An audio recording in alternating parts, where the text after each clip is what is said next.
Namaskar. Hello, friends.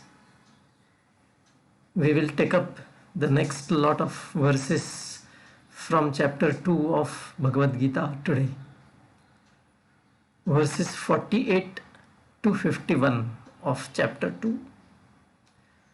Yogastha kuru karmani sangam tyaktva dhananjaya siddhya siddhyoho samo bhutva samatvam yoga uchyate दूरेण ह्यवरं कर्म बुद्धियोगात् धनञ्जय बुद्धौ शरणं मद्विच्छ कृपणाः फलहेतवः बुद्धियुक्तो जहातीह उभे सुकृतदुष्कृते तस्माद्योगाय युज्यस्व योगः कर्मसु कौशलम् कर्मजं बुद्धियुक्ता हि फलं त्यक्त्वा मनीषिणः जन्मबन्धविनिर्मुक्ताः पदं गच्छन्त्यनामयम्. Literal meaning: keep your mind focused on God and be established and steady in karma. Perform actions by giving up the doership of your actions, as also giving up the fruit of your actions. The task that you embark on may or may not get completed, but nevertheless, do not feel happy or unhappy either way. Being equanimous towards happiness and unhappiness is called yoga. O Arjuna, karma performed with the desire for the fruit thereof is much less in quality than the karma performed with the fruit surrendered at the feet of God. So surrender yourself to performing karma in the constant remembrance of God, that is, in God consciousness. Those who desire the fruit of karma are really poor souls. A person who is in God consciousness gets liberated from the fruit of karma, namely papa, that is sin, or punya, that is credit for good deeds, in this world itself. Hence, you should attain the yoga of equanimity. Yoga is surrendering the doership of karma to God.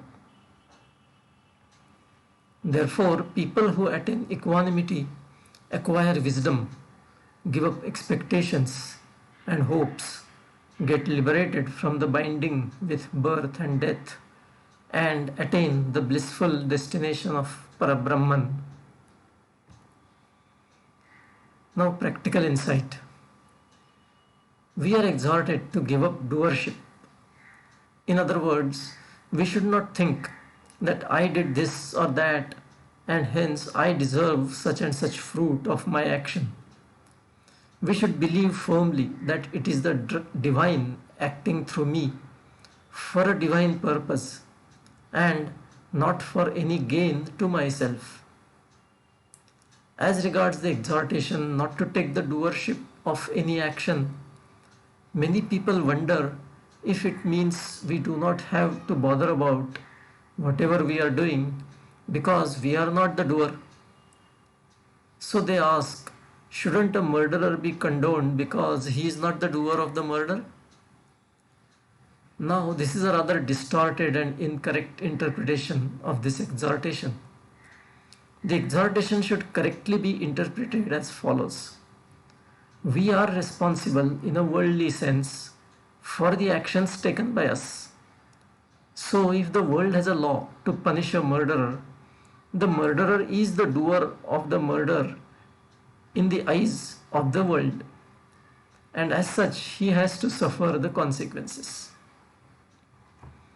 It is important to remember here that the concept of non-doership does not mean exonerating the person taking the action from its consequences. Before deciding on a particular course of action, you must think of the worldly consequences as per your understanding, conditioning, experience, and intelligence, and then suffer or enjoy the actual consequences, whatever they may be. The real meaning of non-doership is as follows. The consequences of our action more often than not, turn out to be different from what was expected by us when we launched the action. This is because the consequences arise as a result of a totality of various related actions by different players having an influence on the particular situation. In that sense, we should understand that we are not the sole doer of the total action. The doer of the big picture action is hardly ever one single person. So what this means is that I should not consider the so-called outcome or the consequence to be a result of only my own apparent action. There may be other actors. There may be particular situations that caused me to take the particular action that I took, etc. Some people believe that the whole drama of the objectified world is completely pre-programmed and is running like a computer game, and we are only the characters on the game screen who obviously do not control the game. Even if one does not subscribe to this view, it is that bit easier in hindsight, after the action is over, to appreciate that in the context of the particular outcome, I was not the doer in a spiritual sense at least. Of course, as mentioned before, one is very much the doer in a worldly sense, and he cannot escape the consequences of his doing on the worldly plane. So it then becomes clear why a murderer cannot be exonerated from his action of murder. Yes, in a spiritual sense, the murderer may ascribe the action on his part to his being a puppet in the hands of the Creator, or he may feel the specific situation justified his action of murder. For instance, he felt very aggrieved by a very oppressive employer, and that led him into a rage, which resulted in his murderous action. So, in a spiritual sense, this particular situation, possibly scripted and engineered by the Creator, if you want to believe that way, is also a doer as far as the murder is concerned. Even the murderer's inherent nature that caused him to go into a rage is also a doer of the murder in a spiritual sense. Again, the murderer was born with a particular nature. Further, the conditioning through the various past experiences may have been responsible for forging his nature into what it became eventually. That led him to take the murderous action. And both these can be attributed to the invisible hand of the Creator, who then becomes a doer in his own way. Another important aspect of the concept of doership is that a typical man wants to claim or disclaim doership of his action depending upon the consequences of the action. Given human nature, it is not uncommon to find that when the consequence is desirable, the person will want to claim doership. But when the consequence is undesirable, he will want to wash his hands off the action by ascribing the doership to many other factors. This is not correct. One has to have a consistent and durable philosophy and not twist it to suit his selfish purposes from time to time. That is why Shri Krishna says in a later verse in the Gita that people are like robots. The term used is yantra rudhani. He also likens the situation to a person sitting in a chariot and going wherever the chariot goes without doing anything himself. Now verse 52 of chapter 2. यदा ते मोहकलिलं बुद्धिर्व्यतितरिष्यति तदा गन्ता असि निर्वेदं श्रोतव्यस्य श्रुतस्य च. Literal meaning: When your thinking transcends the sin of illusion, you will be detached from what you heard and what is to be heard. Practical insight. A seeker's intellect should transcend, that is, go beyond the illusion of the physical creation. So long as we are attached to the physical world and our life in it, we cannot get self realization. Detaching ourselves from the worldly life is nothing but vairagya. When vairagya sets in, all the spiritual philosophy that we read or heard becomes irrelevant. We don't anymore need to bother about spiritual knowledge, that is, the bookish or linguistic knowledge contained in the scriptures or in the discourses by knowledgeable people. One practical reason, even otherwise, why scriptures or discourses have a limited use is that they are cast in a language with all the typical constraints of language and the problems of communication. So they are vulnerable to different interpretations and even misinterpretation. Of course, those who are lucky to have access to a self realized guru can discuss and get their doubts clarified, but it is difficult for most people to have that kind of access to the right guru. So, in effect, the path to self realization is paved with durable vairagya. Then the divine itself will give the seeker the real self knowledge, either through a self realized living guru or directly. In summary, we can say that the knowledge, the so-called knowledge that you gather from discourses or scriptures is like a ladder, or is like a ladder which you can use to climb up to the level where you want to reach. Once you reach that level, the ladder is of no use. Or alternatively, we can say that that knowledge is like water which is used to clean utensils. Once the utensil is cleaned, the water runs away and it disappears. Likewise, spiritual knowledge serves a purpose to take you to self-realization. Once you reach the self-realization, then that knowledge is of no use. In fact, it disappears. Now verses 43, 44 and 53. Kamatmanah swargapara janma karma falapradam kriya vishesha bahulam bhogaishvarya gatim prati भोगैश्वर्य प्रसक्तानां तया प्रहृतचेतसां व्यवसायात्मिका बुद्धिः समाधौ न विधीयते श्रुतिविप्रतिपन्ना ते यदा स्थास्यति निश्चला समाधावचला बुद्धिस्तदा योगमवाप्स्यसि.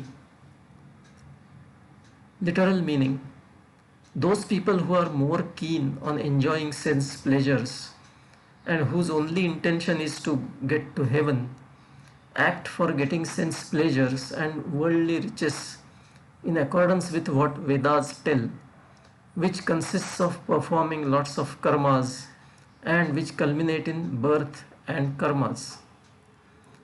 Thus, people who are ever ready for sense enjoyments and riches and who are taken in by my illusory talk do not think about this real self or karma yoga. When your intellect that got confused by hearing the different statements from Vedas will stabilize on your true self, that is soul, then you will attain yoga. Practical insight: Vedas and such other general scriptures are largely focused on our conduct in the world so as to attain worldly objectives. Such scriptures often tend to confuse us by giving different alternatives in different situations. It is not easy to decide what is right in one's own particular individual situation because the scriptures cover only broad and common situations. Besides, the injunctions of the scriptures bind us into what is right and what is wrong so long as we have worldly desires to fulfill. So long as our worldly desires remain, these scriptures keep us bound to our karma and repeated cycles of birth and death. Shri Krishna therefore says here that a seeker's intellect should transcend all the worldly concerns and focus on the singular. Only then self-realization and liberation is possible. Verses 55 to 57 of chapter 2. Prajahati yada kaman sarvan parthmanogatan atmanyevatmana tushta sthitaprajnastadochyate dukkheshu anudvignamanaha sukheshu vigataspruha वीतराग भय क्रोध स्थितधीर मुनिरुच्यते यः सर्वत्राभिस्नेह तत्प्राप्य शुभाशुभं नाभिनन्दति न द्वेष्टि तस्य प्रज्ञा प्रतिष्ठिता. Literal meaning: O Arjuna, one who discards all the desires of his mind completely and remains contented with oneself is called sthita prajna, meaning one whose intellect is steady, one whose mind does not feel bad when grieved, and who does not desire happiness. Thus, negative afflictions like desire, anger, and fear have vanished from his mind. Such a person should be called sthita prajna, one who has lost all identification with external sense contacts and who does not feel happy or unhappy at getting good or bad sense experiences. His intellect can be said to be steady. Practical insight. In an earlier verse, namely 51 of chapter 2, the Lord says that one who has attained equanimity by transcending all desires for fruit is liberated. Here, equanimity is explained further. Equanimity is basically a very steady mind that neither gets excited by a pleasant experience nor does it get agitated by an unpleasant one. It is always in a mere witness mode, just observing all the experiences without being judgmental. It does not harbor any desire for future. Such a person carries his body with its physical senses like any other person, but his mind is not captive to those physical experiences, unlike ordinary people. We ordinary people, upon experiencing something unpleasant, immediately go into an agitated overdrive, angrily questioning why it had to happen and why to me, etc. We also want the unpleasant experience, for example, a physical pain, to go away soonest. Likewise, if it is a pleasant experience, we feel on the top of the world and want that experience to last forever and ever. If it was a short-lived pleasant experience, we want it to come back again and again. One of the most pointed and repeated exhortations in the Gita is to try and attain equanimity. Then all the negative emotions like anger, fear, jealousy, etc. will disappear permanently. In other words, one has to examine his outlook towards life. Is it for sense and ego pleasures alone? Even if that may be one of the purposes of human life, does it have to be the sole purpose till one breathes his last? Can one look at life only as sampling of physical experiences for some time and then going beyond them back to our original identity, that is not physical body but rather soul? While attaining equanimity is obviously not easy, it is a constant contemplation on the above questions that can gradually bring in equanimity. I'll stop here today and continue the next time. Until then, bye. Take care.